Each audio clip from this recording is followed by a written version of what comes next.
Hello friends, welcome to my channel. आज हम diabetes की सिम्टम्स के बारे में बात करेंगे। डायबिटीज़ एक बहुत ही क्रोनिक डिजीज़ है। वर्ल्ड में 3 लोगों में से 1 जने डायबिटीज़ से ग्रसित है और 10 में से 9 लोगों को तो पता भी नहीं है कि उनको डायबिटीज़ है। ऐसे में अगर हम डायबिटीज़ के साइंस एंड सिम्टम्स के बारे में जान लें तो हम इस बीमारी को बहुत जल्दी पकड़ में ला सकते हैं। डायबिटीज़ से पहले की स्टेज को प्री डायबिटीज़ कहते हैं। ये वो स्टेज होती है जो डायबिटीज़ की तरफ ले जाती है। अगर हम इसी स्टेज में इंटरवेंशन कर लें, मतलब प्रिकॉशंस ले लें, तो हमारा प्री डायबिटीज़ की तरफ नहीं जाता और प्री डायबिटीज़ वापस रिवर्स हो सकता है। तो इन सिम्टम्स को जानना बहुत ज़रूरी है। तो लेट्स स्टार्ट द वीडियो, जिसमें हम जानते हैं कि ऐसे कौन से सिम्टम्स हैं जिससे डायबिटीज़ के बारे में पता लगाया जा सकता है और रोकथाम करी जा सकती है। तो चलिए शुरू करते हैं। डायबिटीज़ का पहला सिम्टम है ज़्यादा भूख लगना। अब ये जान लें कि ऐसा क्यों होता है। हमारी बॉडी में जब डायबिटीज़ होता है, ब्लड में ग्लूकोज की मात्रा बढ़ जाती है। ये ग्लूकोज सेल्स के अंदर नहीं जा पा रहा। अब सेल्स को काम करने के लिए एनर्जी चाहिए। नॉर्मल लोगों में ये सेल्स ग्लूकोज को यूज़ करके एनर्जी प्रोड्यूस करता है। अब सेल्स को तो ग्लूकोज नहीं मिल पा रहा है। इसका कारण ये है कि डायबिटीज़ में या तो इंसुलिन की कमी हो जाती है या इंसुलिन प्रोड्यूस ही नहीं होता। इंसुलिन एक बॉडीगार्ड की तरह होता है। आप इमेजिन कीजिए, आपके घर के दरवाजे पर एक बॉडीगार्ड खड़ा है जो हाथ पकड़कर आपके मेहमान को घर के अंदर ले जाता है। इसी तरह इंसुलिन ग्लूकोज को सेल के अंदर ले जाता है।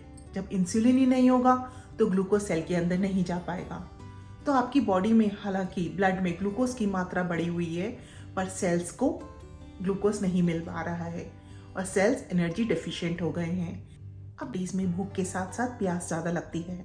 ऐसा क्यों होता है? जब आपके ब्लड में ग्लूकोज की मात्रा बढ़ जाती है तो वो अपने साथ पानी को खींचता है और आपकी किडनी से जब यूरिन बाहर निकलता है तो ग्लूकोज भी बाहर निकलता है और ग्लूकोज अपने साथ पानी को खींचकर बाहर ले जाता है। तो आपके बहुत सारे ऑर्गन्स उस पानी की कमी को अनुभव करते हैं। जैसे अगर ब्रेन में पानी की कमी होती है तो आपको कंफ्यूजन लगता है। आपकी आईज भी डिहाइड्रेट हो जाती हैं। आपकी जो आई का लेंस है उसको भी पानी की ज़रूरत होती है एक नॉर्मल शेप एंड साइज के लिए। जब वहाँ से भी पानी खिंच जाता है तो वो डिहाइड्रेशन हो जाता है और आपको एक ब्लरीनेस, जिसे हम कहते हैं हेज विजन, या आपको धुंधला नज़र आना शुरू हो जाता है। ये सब पानी की कमी के लक्षण हैं और आपको बहुत ज़्यादा प्यास लगती है। तीसरा सिम्टम जो डायबिटीज़ में बहुत कॉमन है वो है बार बार बाथरूम आना। जैसा हमने पहले डिस्कस किया कि डायबिटीज़ में भूख ज़्यादा लगती है और प्यास ज़्यादा लगती है। जब आपको प्यास ज़्यादा लगती है तो आप नेचुरली ज़्यादा पानी पीते हैं। ये भी एक कारण है ज़्यादा बाथरूम आने का। दूसरा कारण ये है कि जब आपके ब्लड में ग्लूकोज की मात्रा बढ़ जाती है तो किडनी से वो ग्लूकोज बाहर निकलता है और वो अपने साथ बॉडी से पानी खींच कर ले जाता है। तो डायबिटीज़ में ये 2 कारण हैं जिससे आपको बार बार बाथरूम आता है। अगर आपको ऐसा कोई लक्षण महसूस हो कि आपको बार बार बाथरूम आ रहा है तो आप अपना हीमोग्लोबिन A1C का टेस्ट ज़रूर करवाइए और ये देखिए कि कहीं आप प्री डायबिटीज़ की रेंज में तो नहीं हैं। डायबिटीज़ में एक और कॉमन सिम्टम है, वो है इन्फेक्शन होना। जब आपके ब्लड में ग्लूकोज की मात्रा बढ़ जाती है तो वो एक ब्रीडिंग ग्राउंड होता है फंगस के लिए। ऐसे फंगल इन्फेक्शंस या स्किन इन्फेक्शंस आपको डायबिटीज़ में बहुत कॉमनली दिखाई देंगे। आप देखेंगे कि आपके ब्रेस्ट के नीचे या फिर आपके जेनिटेलिया एरिया में या टोज में, उनके नीचे जहाँ जहाँ पानी आपको छू सकता है और वहाँ पर हवा नहीं लगती और पानी सूख नहीं पाता, वहाँ पर बहुत कॉमन फंगल इन्फेक्शंस मिल जाते हैं। इसका मेन कारण बॉडी में हाई ग्लूकोज लेवल होना है और ये ग्लूकोज लेवल एक ब्रीडिंग ग्राउंड होता है फंगस और बैक्टीरिया के लिए। डायबिटीज़ में अगर कट्स लग जाते हैं तो वो भी हील नहीं करते, क्योंकि बॉडी में ग्लूकोज की मात्रा बढ़ी हुई है और अगर आपको कोई कट लग गया है तो इन्फेक्शन प्रोन बॉडी हो जाती है। वहाँ पर इन्फेक्शन होने के चांसेस बहुत होते हैं और स्किन ईजिली रिपेयर नहीं कर पाती है, जिसकी वजह से कहते हैं कि in diabetes the cuts do not heal well. तो आपको ये बहुत ध्यान रखना है कि आपको कट्स नहीं हो, और अगर कट्स हो भी रहे हैं तो आप उनकी देखभाल अच्छी तरह करें और ब्लड ग्लूकोज लेवल्स आप मॉनिटर करते रहें। डायबिटीज में ये बहुत कॉमन है कि नर्व एंडिंग्स डिस्ट्रॉय हो जाती हैं। अब ऐसा क्यों होता है? यहाँ पर ब्लड ग्लूकोज लेवल्स ब्लड में बढ़ जाते हैं। तो डायबिटीज में there is formation of advanced glycosylated end products. आम भाषा में कहा जाए तो ये कॉम्प्लेक्स प्रोटीन्स होते हैं जो आपके शुगर के साथ बाइंड कर देते हैं और आपके किडनीज में जाके डिपॉजिट हो जाते हैं, आईज में जाके डिपॉजिट हो जाते हैं, नर्व्स में जाके डिपॉजिट हो जाते हैं और यहाँ पर डिस्ट्रक्शन ला देते हैं। अब नर्व्स का ही काम होता है जो बॉडी के सिग्नल्स को ब्रेन तक ले जाती है। जब नर्व्स ही डैमेज हो जाएंगे तो ब्रेन तक सिग्नल्स नहीं पहुंच पाते।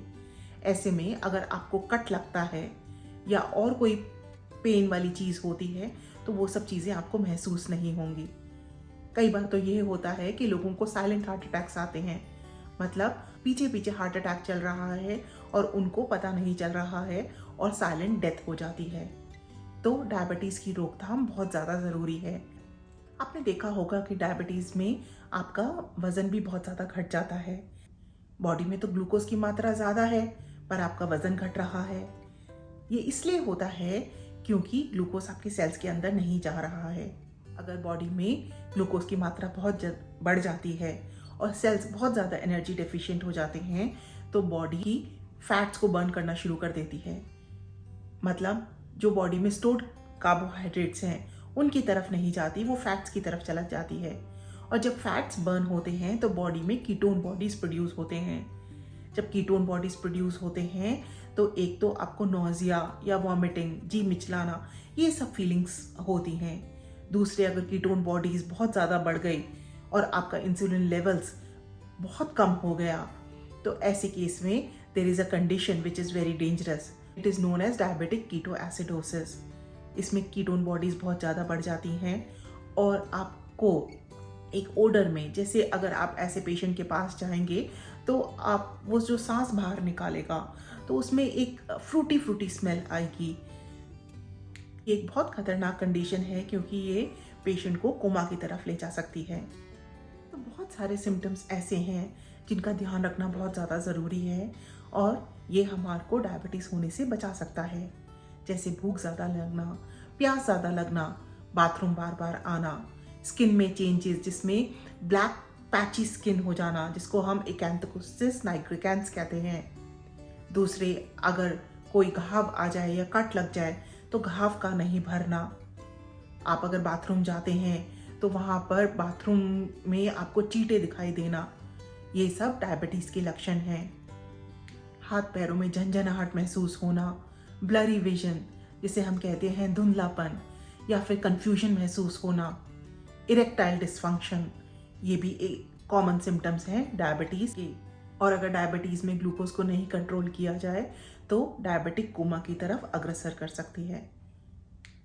तो अगर आपकी 45 ईयर्स से एज ज़्यादा है या आपकी फैमिली में डायबिटीज़ है या और भी कुछ रिस्क फैक्टर्स हैं जैसे ओबेसिटी हुआ या फिर स्मोकिंग की हिस्ट्री हुई या फिर जेस्टेशनल डायबिटीज़ अगर आप विमेन हैं, तो इन सब सिचुएशंस को या रिस्क फैक्टर्स को नज़रअंदाज मत कीजिए। अपने डॉक्टर से ज़रूर मिलिए। हर 6 महीने में हीमोग्लोबिन A1C करवाइए, फास्टिंग ब्लड ग्लूकोज का टेस्ट करवाइए और अपने ब्लड शुगर लेवल्स को मॉनिटर करते रहिए। आई होप आपको आज का वीडियो जानकारीपूर्ण लगा होगा। अगर आप चैनल पर नए हैं तो कंसिडर सब्सक्राइबिंग। इस चैनल में मैं अपडेटेड मेडिकल इन्फॉर्मेशन शेयर करती हूँ और बहुत सारे ऐसे लाइफस्टाइल टिप्स एंड ट्रिक्स बताती हूँ जो आपको न्यू हैबिट्स फॉर्मेशन में डेफिनेटली हेल्प करेंगे और डिजीज़ मैनेजमेंट में बहुत मददगार सिद्ध होंगे। अगर आपको और भी किसी टॉपिक पर जानने की इच्छा है तो नीचे कमेंट बॉक्स में लिखकर मुझे ज़रूर बताएं। Thank you for listening. See you in the next video.